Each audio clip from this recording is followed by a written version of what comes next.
Alright everyone, if you've been following my videos, you may already know that recently I've come into possession of a brand new Penryn based MacBook.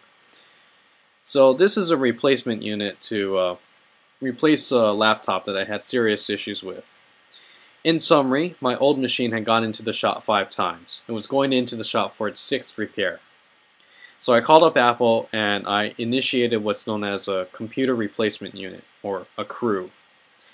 And in order to be eligible for a CRU, your machine has to go into the shop 3 times at least.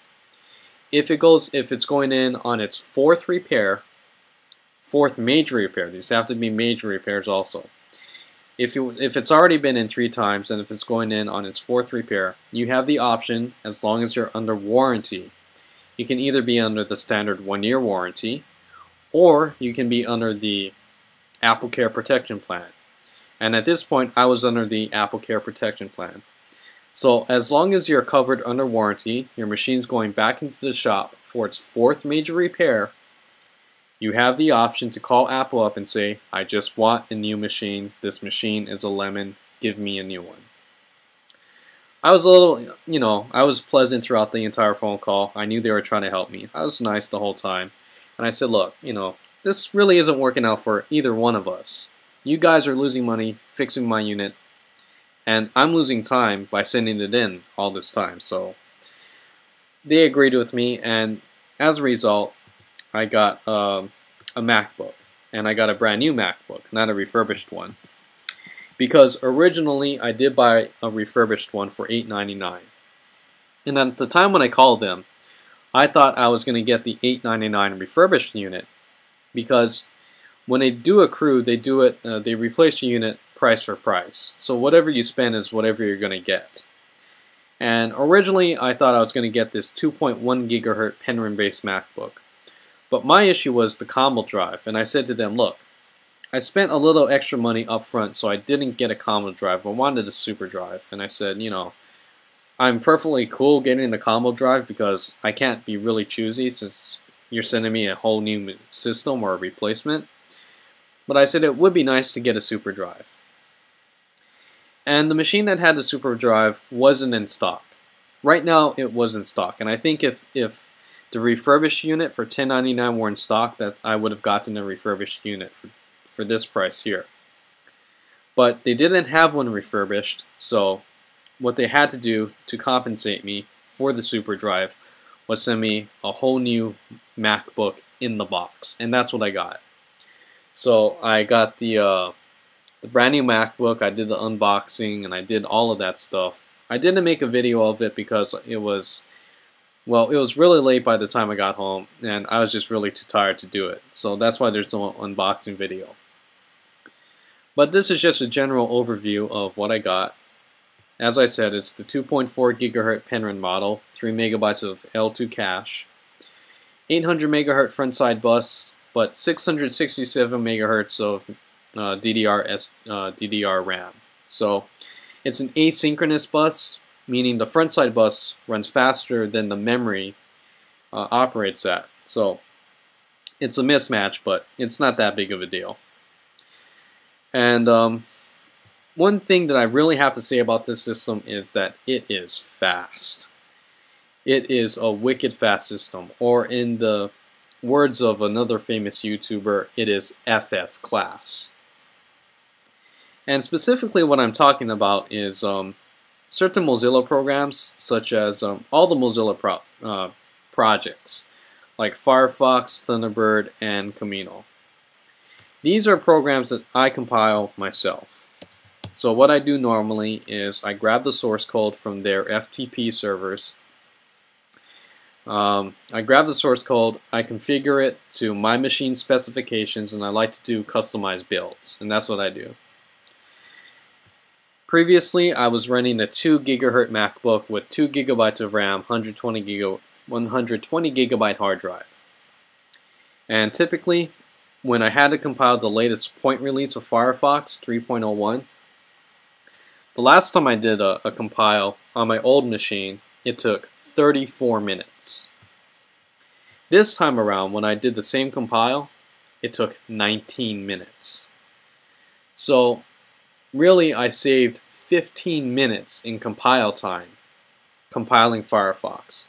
And if any of you do any type of programming, doing command line or doing programming and compiling C and C++ code, that's really a processor intensive process.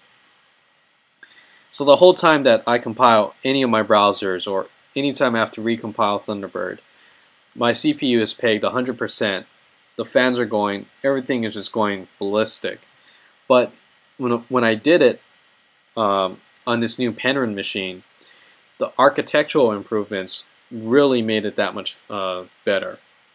And I think some of the reason why it's faster is because, first, it is going from a Core dual to a Core 2 dual. So they made a lot of changes when Intel switched over to Core 2 dual. And really that's the first generation of the Core architecture. On top of that, the Penryn chip. One thing that's being overlooked in all the press coverage is that if you look up the Intel Nehalem architecture, and Nehalem isn't just a CPU. Nehalem is actually a whole architecture. So it's kind of technically inaccurate to call Nehalem. So anyways, it's inaccurate to call Nehalem a CPU when it refers to an overall architecture.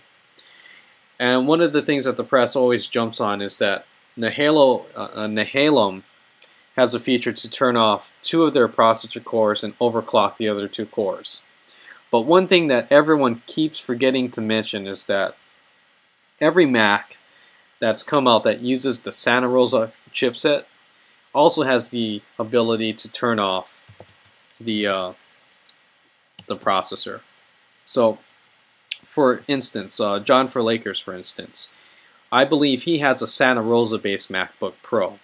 And at the time, that was the first video I watched, was his Santa Rosa MacBook Pro video. And one thing that the press always forgets to mention is that if you have a Santa Rosa or Penryn unit, the processor is smart enough to turn off 1 core and overclock the active core. So Macs already have this technology built into them. And when it comes down to compiling or for programming, and that's why I bought a Mac, was for programming, as long as you have a Santa Rosa or Penryn based processor or any Mac going forward, it should already have that technology built in to turn off 1 active core, overclock the other core, and get your things done faster. So in the case of compiling the source code, it really seems to have worked out and proven itself. So that's just one oversight that I really would like to go over, is that they always keep forgetting to mention that fact. As long as you have a Santa Rosa unit, you're good to go, and you have the overclocking ability also. They changed the keyboard design. I have to get a little bit more used to the keyboard layout because of muscle memory. So I keep hitting the wrong button for expose and volume control. The keyboard layout is different, so I got to get used to that. And the speakers are 70 to 75% louder. The volume or the amplitude of my original MacBook speakers just sucked. Because even if I turned the volume all the way up 100%, I couldn't hear a damn thing still.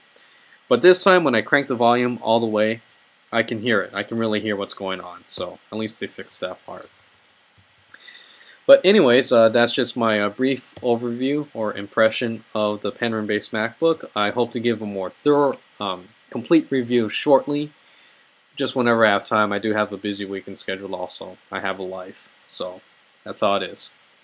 Alright, yeah, that's about it. Peace.